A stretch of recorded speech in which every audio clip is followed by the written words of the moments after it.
Hello, good morning. मैं सी कार्तिक अग्रवाल। आज हम स्टार्ट करने वाले हैं ऐसे 250 लॉ एंड रेगुलेशन के रिगार्डिंग ऑडिटर की क्या रेस्पॉन्सिबिलिटी है। चलिए स्टैंडर्ड शुरू करते हैं। उससे पहले एक एक्सप्लेनेशन दे रखा है, अपन क्या करते हैं सबसे पहले वो देखते हैं, राइट। तो सबसे पहले एक्सप्लेनेशन क्या दे रखा है कि लॉ एंड रेगुलेशन से कंप्लाई करवाने की रेस्पॉन्सिबिलिटी किसकी है? मैनेजमेंट की, राइट। प्राइमरी रेस्पॉन्सिबिलिटी किसकी है? मैनेजमेंट की। और उसके लिए क्या दे रखा है? कुछ प्रोसीजर दे रखे हैं जिसके थ्रू मैनेजमेंट क्या कर सके, इंश्योर कर सके कि compliance with law and regulation. तो सबसे पहले तो क्या बोलते हैं कि आप क्या करिए, आप ऑपरेटिंग प्रोसीजर डिजाइन करिए लॉ एंड रेगुलेशन से कंप्लाई करने के लिए, और फिर क्या करिए, आप उसको मॉनिटर करिए। फिर ये क्या बोलता है कि आप इंटरनल कंट्रोल सिस्टम डेवलप करिए उसके लिए। फिर ये बोलता है आप कोड ऑफ कंडक्ट डेवलप करिए, और अगर उसको फॉलो नहीं किया जाता तो आप क्या करिए, एप्रोप्रिएट एक्शन लीजिए। फिर आप क्या करिए, अपने एम्प्लॉय को ट्रेन करिए। फिर ये क्या बोलता है, आप लीगल एडवाइजर्स की भी आप हेल्प ले सकते हो। एंड लास्ट वन आप क्या कर सकते हो, रजिस्टर मेंटेन कर सकते हो regarding law and regulation and their requirement. Clear. फिर ये स्टैंडर्ड एक इंपॉर्टेंट क्लैरिफिकेशन देता है रिगार्डिंग ऑडिटर रेस्पॉन्सिबिलिटी। ऑडिटर की रेस्पॉन्सिबिलिटी क्या है? रीजनेबल एश्योरेंस ऑब्टेन करना। क्लियर। फिर ये स्टैंडर्ड बोलता है कि नॉन कंप्लायंस को प्रिवेंट करने की रेस्पॉन्सिबिलिटी ऑडिटर की नहीं है। नॉन कंप्लायंस को प्रिवेंट करने की रेस्पॉन्सिबिलिटी ऑडिटर की नहीं है। एंड दूसरा केस क्या बोलता है कि auditor is not expected, right. Auditor is not expected to detect all non-compliance with all law and regulation. Clear. एक बार वापस रिपीट करते हैं। स्टैंडर्ड क्लियरली बोलता है कि auditor is not expected to detect non compliance with all law and regulation. Clear. फिर ये क्या करता है, इनहेरेंट लिमिटेशन का एक बार वापस रेफरेंस देता है। क्या बोलता है कि ऑल्दो ऑडिट प्रॉपरली कंडक्ट करी है, फिर भी चांसेस है कि ऑडिटर क्या कर, सारे जो नॉन कंप्लायंस है उसके है ना नॉन कंप्लायंस के डिटेक्शन को आइडेंटिफाई नहीं कर पा, राइट। क्या चांसेस है, अगर ऑडिट प्रॉपरली कंडक्ट करी भी गई है फिर भी चांसेस है कि ऑडिटर सारे नॉन डिटेक्शन कंप्लाई नहीं कर पाए। क्लियर। तो क्वेश्चन आता है कि सर ऑडिटर की क्या रेस्पॉन्सिबिलिटी लॉ एंड रेगुलेशन के रिगार्डिंग। तो इसके लिए क्या किया, ऐसे 250 लाया गया। क्या किया गया, ऐसे 250 लाया गया। वहां पे क्या किया, पहले तो लॉ एंड रेगुलेशन को इसका स्कोप डिफाइन किया गया, और उस स्कोप के रिगार्डिंग, उस स्कोप के रिगार्डिंग ऑडिटर की रेस्पॉन्सिबिलिटी है ना फिक्स करी गई। क्लियर। तो चलिए अब देखते हैं कि लॉ एंड रेगुलेशन को क्या किया गया है, 2 पार्ट्स में बाइफरकेट किया गया है। लॉ एंड रेगुलेशन को 2 पार्ट में बाइफरकेट किया गया। पहले ऐसे लॉ जिसका फाइनेंशियल स्टेटमेंट पे क्या है, डायरेक्ट इफेक्ट है। क्या है, डायरेक्ट इफेक्ट, जैसे company law, taxation law, labour law. Clear. तो ये क्या बोलता है, ऐसे ना लॉ जिसका फाइनेंशियल स्टेटमेंट पे डायरेक्ट इफेक्ट है, उसके कंप्लायंस के रिगार्डिंग ऑडिटर को क्या करना है, सफिशिएंट एप्रोप्रिएट ऑडिट एविडेंस लेना है। ऑडिटर को क्या करना है, रीजनेबल एश्योरेंस लेना है। क्लियर। फिर ये स्टैंडर्ड ने क्या किया है, बाकी जो है उसको अदर लॉ में है ना बाइफरकेट किया गया। क्या किया गया, अदर लॉ में बाइफरकेट किया है। मतलब ऐसे लॉ जिसका फाइनेंशियल स्टेटमेंट पे डायरेक्ट इफेक्ट तो नहीं है but a fundamental for conduct of business. मतलब ऐसे लॉ, एक तो ऐसे लॉ जिसका फाइनेंशियल स्टेटमेंट पे डायरेक्ट इफेक्ट है, और एक ऐसे लॉ जिसका फाइनेंशियल स्टेटमेंट पे डायरेक्ट इफेक्ट नहीं है, राइट। तो ऐसे फाइनेंशियल स्टेटमेंट जिसका, ऐसे लॉ एंड रेगुलेशन जिसका फाइनेंशियल स्टेटमेंट पे डायरेक्ट इफेक्ट नहीं है, वहां पे ऑडिटर को क्या करना है, स्पेसिफिक ऑडिट प्रोसीजर परफॉर्म करना है। ऑडिटर की रेस्पॉन्सिबिलिटी क्या है उस केस में, लिमिटेड।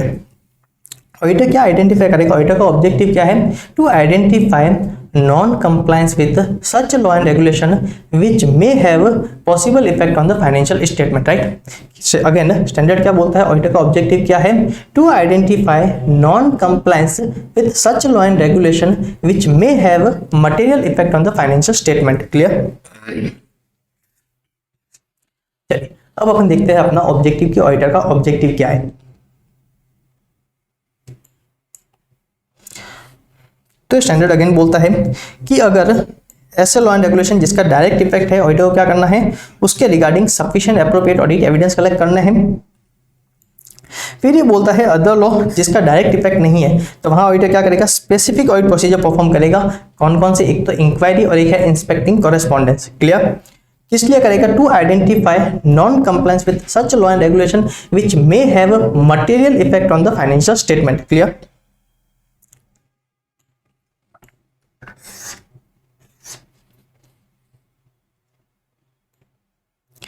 फिर ये आता है, अब ऑडिटर ने क्या क्या प्रोसीजर परफॉर्म किए। अब ऑडिटर को पता चलेगा या तो नॉन कंप्लायंस है या फिर नॉन कंप्लायंस नहीं है या फिर ना सस्पेक्टेड है। क्लियर, ऑडिटर को इनफ एविडेंस नहीं मिल रहे डाउट को रिजॉल्व करने के लिए। तो तीनों ही केस में ऑडिटर किस तरीके से रेस्पॉन्ड करेगा, उसका उसकी रिपोर्ट पे क्या इफेक्ट होगा। क्लियर, ऑडिटर का तीसरा ऑब्जेक्टिव क्या है, एप्रोप्रिएटली रेस्पॉन्ड करना on the basis of a conclusion. Clear, तो अब इस ऑब्जेक्टिव को अचीव करने के लिए ऑडिटर को क्या करना है, तो सबसे पहले तो ऑडिटर क्या करेगा, देखेगा कि लॉ एंड रेगुलेशन के साथ कंप्लाई हुआ है या नहीं हुआ है। तो स्टैंडर्ड क्या बोलता है कि जिस समय आप ऐसे 315 के अकॉर्डिंग आप एंटिटी की अंडरस्टैंडिंग ले रहे हो, तब आप क्या चेक करोगे, लॉ एंड रेगुलेशन कौन कौन से एप्लीकेबल है एंटिटी पे। क्लियर, जब आप एंटिटी की अंडरस्टैंडिंग ले रहे हो तब आप ये भी देखोगे कि कौन कौन से लॉ एप्लीकेबल होते हैं एंटिटी पे। क्लियर, एंड सेकंड चीज, एंटिटी उस लॉ से कैसे कंप्लाई कर रही है, एंटिटी उस लॉ से कैसे कंप्लाई कर रही है। फिर ये बोलता है आपको प्रोफेशनल स्केप्टिसिज्म मेंटेन रखना है। एंड फिर ये बोलता है आप मैनेजमेंट टीसीडब्ल्यूजी से क्या लोगे, रिटर्न रिप्रेजेंटेशन लोगे, क्या लोगे, रिटर्न रिप्रेजेंटेशन लोगे regarding non compliance with law and regulation. Management को कहेगा अगर आपको कोई पता है नॉन कंप्लायंस तो आप क्या करिए, हमको उसके रिगार्डिंग रिटर्न रिप्रेजेंटेशन दे दीजिए। क्लियर,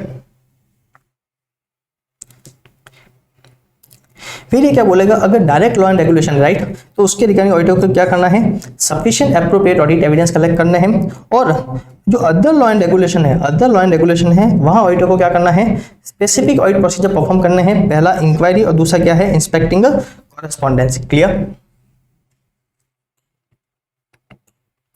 अब ऑडिटर ने क्या किया, ऑडिट प्रोसीजर परफॉर्म किए, ऑडिट एविडेंस कलेक्ट किए। अब ऑडिटर क्या करेगा, उस एविडेंस को क्या करेगा, इवेल्युएट करेगा। क्लियर, क्या करेगा, इवेल्युएट करेगा। अब ऑडिटर को या तो कंफर्म होगा कि क्या है, नॉन कंप्लायंस है, या फिर ऑडिटर को या तो होगा सस्पेक्टेड नॉन कंप्लायंस। क्लियर, तो ऑडिटर को लगता है कि नॉन कंप्लायंस है या फिर सस्पेक्टेड नॉन कंप्लायंस है, तो ऑडिटर क्या करेगा, पहला तो जो नॉन कंप्लायंस है उसका नेचर देखेगा, फिर देखेगा कि किन सर्कमस्टेंस में नॉन कंप्लायंस हुआ है, और तीसरा देखेगा उसका फाइनेंशियल स्टेटमेंट पे क्या इफेक्ट होगा, right, possible effect on financial statement. फिर जो सस्पेक्टेड नॉन कंप्लायंस है ना, जो सस्पेक्टेड नॉन कंप्लायंस, उसके रिगार्डिंग क्या करेगा, मैनेजमेंट से पहले तो डिस्कस करेगा, मैनेजमेंट टीसीडब्ल्यूजी से ऑडिटर क्या करेगा, पहले तो डिस्कस करेगा। फिर सेकंड चीज क्या करेगा, उनसे रिटर्न रिप्रेजेंटेशन लेगा। क्या लेगा, उनसे रिटर्न रिप्रेजेंटेशन, कि आप हमको रिटर्न रिप्रेजेंटेशन दीजिए कि आपने जो भी लॉ एंड रेगुलेशन है आपने क्या किया, उसे कंप्लाई किया, right, regarding compliance with the law and regulation. अब अगर मैनेजमेंट या टीसीडब्ल्यूजी रिटर्न रिप्रेजेंटेशन या फिर जो भी इंफॉर्मेशन चाहिए वो ऑडिटर को नहीं देते, और ऑडिटर को लगता है कि उसका क्या है, मटेरियल इफेक्ट होगा फाइनेंशियल स्टेटमेंट पे, राइट, ऑडिटर को क्या लगता है उसका मटेरियल इफेक्ट होगा फाइनेंशियल स्टेटमेंट पे, तो ऑडिटर क्या करेगा, इस केस में लीगल एडवाइस लेगा। क्लियर, अब ये बोलता है कि जो सस्पेक्टेड नॉन कंप्लायंस है, मतलब ऑडिटर कंक्लूड नहीं कर पा रहा है कि नॉन कंप्लायंस है या नहीं है, right, due to lack of evidence, right, auditor को सफिशिएंट एप्रोप्रिएट ऑडिट एविडेंस नहीं मिल रहे अपने है ना कंक्लूजन को सपोर्ट करने के लिए, तो ऑडिटर क्या करेगा, ऐसे 705 के अकॉर्डिंग अपना ओपिनियन देगा। ध्यान रखना, दो टाइप के ओपिनियन होंगे, या तो होगा क्वालिफाइड या होगा डिस्क्लेमर। क्लियर, तीसरा ऑडिटर क्या करेगा, अदर एस्पेक्ट्स ऑफ ऑडिट पे इसका है ना इफेक्ट देखेगा। क्लियर, अब कुछ एग्जाम्पल दे रखे हैं कि हमने बोला था ना ऑडिटर को लगता है कि नॉन कंप्लायंस, तो कुछ ऐसी इंफॉर्मेशन जिसके कारण ऑडिटर को लगता है कि नॉन कंप्लायंस हो सकता है, राइट, कुछ ऐसे एग्जाम्पल दे रखे हैं। अपन जब मेन नोट्स के साथ टैली करेंगे अपन उसको तब देख लेंगे साथ में। क्लियर, अब है रिपोर्ट पे, तो सबसे पहले ऑडिटर क्या करेगा, किस तरीके से जो भी नॉन कंप्लायंस है या फिर सस्पेक्टेड नॉन कंप्लायंस है उसको किस तरीके से है ना रिपोर्ट करेगा, किस तरीके से रेस्पॉन्ड करेगा। क्लियर, तो सबसे पहले तो क्या करेगा, टीसीडब्ल्यूजी को कम्युनिकेट करेगा, राइट, सबसे पहले क्या करेगा, टीसीडब्ल्यूजी को कम्युनिकेट करेगा। और अगर उसको लगता है जो नॉन कंप्लायंस है वो क्या है, इंटेंशनल, मतलब फ्रॉड का इंटेंशन था, तो टीसीडब्ल्यूजी को कम्युनिकेट करेगा as soon as possible. Clear, और अगर ऑडिटर को लगता है कि टीसीडब्ल्यूजी इन्वॉल्व है, राइट, ऑडिटर को क्या लगता है टीसीडब्ल्यूजी इन्वॉल्व है, तो ऑडिटर क्या करेगा, हायर अथॉरिटी अगर कोई है तो ऑडिटर क्या करेगा, उसको है ना कम्युनिकेट करेगा। क्लियर, फिर बात आती है ऑडिट रिपोर्ट में किस तरीके से है ना रिपोर्ट किया जाएगा। तो ऑडिटर को लगता है कि नॉन कंप्लायंस है और उसका क्या है मटेरियल इफेक्ट, और उसको सही तरीके से डिस्क्लोजर नहीं किया गया, राइट, उसको सही तरीके से डिस्क्लोजर नहीं किया गया, तो ऑडिटर क्या करेगा, ऐसे 705 के अकॉर्डिंग क्या करेगा, अपना ओपिनियन देगा। और ध्यान रखना यहाँ पे ऑडिटर ने कंक्लूड कर दिया है, तो या तो होगा क्वालिफाइड या होगा एडवर्स। क्लियर, फिर सेकंड केस है, ऑडिटर क्या कर रहा है, अनएबल टू कंक्लूड, मतलब सस्पेक्टेड नॉन कंप्लायंस है, तो यहाँ पे क्या होगा, या तो होगा क्वालिफाइड या होगा डिस्क्लेमर। क्लियर, फिर ये बोलता है कि जो ऑडिटर है वो अनेबल टू कंक्लूड है ना, मतलब ऑडिटर कंक्लूड नहीं कर पा रहा है regarding non compliance due to limitation impose by management, right. Special case है, ध्यान रखना, due to limitation impose by management auditor क्या करेगा, ऐसे 705 के अकॉर्डिंग अपना ओपिनियन कहना देगा। क्लियर। लास्ट में ऑडिटर देखेगा कि उसको कोई इन्फोर्समेंट अथॉरिटी, राइट, उसको कोई इन्फोर्समेंट अथॉरिटी को कम्युनिकेट करने की रेस्पॉन्सिबिलिटी है क्या।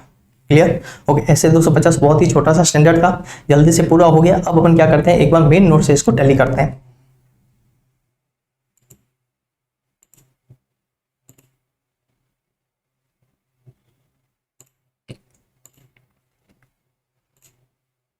तो सबसे पहले अपन ने क्या देखा था, एक एक्सप्लेनेशन देखा था।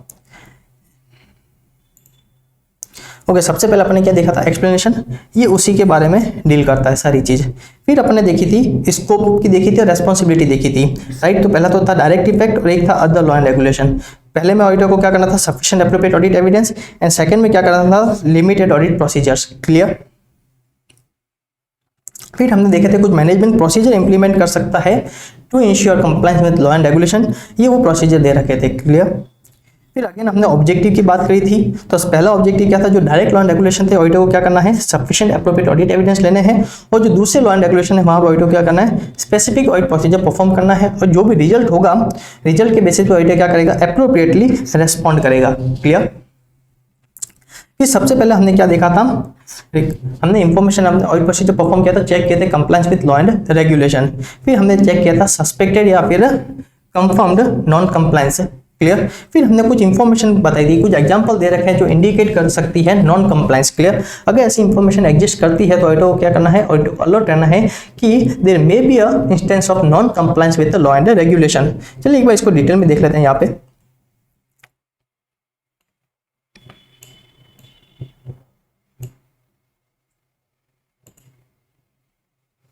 ओके, तो आपको अच्छे से दिख रहा है, ये क्या दे रखे हैं, कुछ एग्जाम्पल दे रखे हैं, राइट, जो इंडिकेट करता है non compliance with law and regulation. तो पहला तो क्या बोल रहा है कि जो रेगुलेटरी अथॉरिटी है वो क्या कर रही है, इन्वेस्टिगेशन कर रही है। क्लियर। दूसरा, आप क्या कर रहे हो, कोई अनस्पेसिफाइड सर्विस के लिए पेमेंट कर रहे हो, या फिर आप जो कमीशन वगैरह दे रहे हो वो क्या है, मार्केट रेट से बहुत ज्यादा है या फिर बहुत कम है। क्लियर, एक्सेसिव है। क्लियर। या फिर आप क्या कर रहे हो, आप जो प्राइस पे कर रहे हो या तो या सिग्निफिकेंट हाई प्राइस कर रहे हो या फिर बहुत कम प्राइस पे कर रहे हो। क्लियर। फिर ये बोल रहे हैं आप अपने जो लीगल काउंसिल वगैरह है आप उनको क्या कर रहे हो, बहुत ज्यादा फीस दे रहे हो, आपके ना लीगल एक्सपेंस बहुत ज्यादा हो रहे हैं, राइट। फिर आप जो टैक्स 7 में जो कंट्री रजिस्टर कंपनी रजिस्टर हो रही है आप क्या कर रहे हो, उनके साथ ट्रांजेक्शन कर रहे हो, राइट, अनयूजुअल ट्रांजेक्शन। फिर ये बोल रहे हैं कि आपने जिस करेंसी में गुड्स एंड सर्विस परचेज किया था आप क्या कर रहे हो, उसके अदर देन करेंसी में आप क्या कर रहे हो, पेमेंट कर रहे हो। क्लियर। और इस तरीके से कुछ और जैसे एडवर्स मीडिया कमेंट है, इस तरीके से कुछ एग्जांपल दे रखे थे, राइट। अगर ये ऐसी इंफॉर्मेशन है तो ऑडिटर को क्या करना है, अलर्ट रहना है कि there may be a instance of non compliance with law and regulation. Clear. फिर हमने देखा था ऑडिटर क्या करेगा, रेस्पॉन्ड करेगा। तो सबसे पहले तो हमने देखा था TCW जैसे कम्युनिकेशन, फिर हमने देखा था ऑडिट रिपोर्ट में किस तरीके से रिपोर्ट करेगा, एंड लास्ट में हमने देखा था इन्फोर्समेंट अथॉरिटी के केस में। क्लियर। चलिए स्टैंडर्ड होता है पूरा यहाँ पे। अब अपन मिलेंगे ऐसे 260 के साथ में। चलिए, थैंक यू।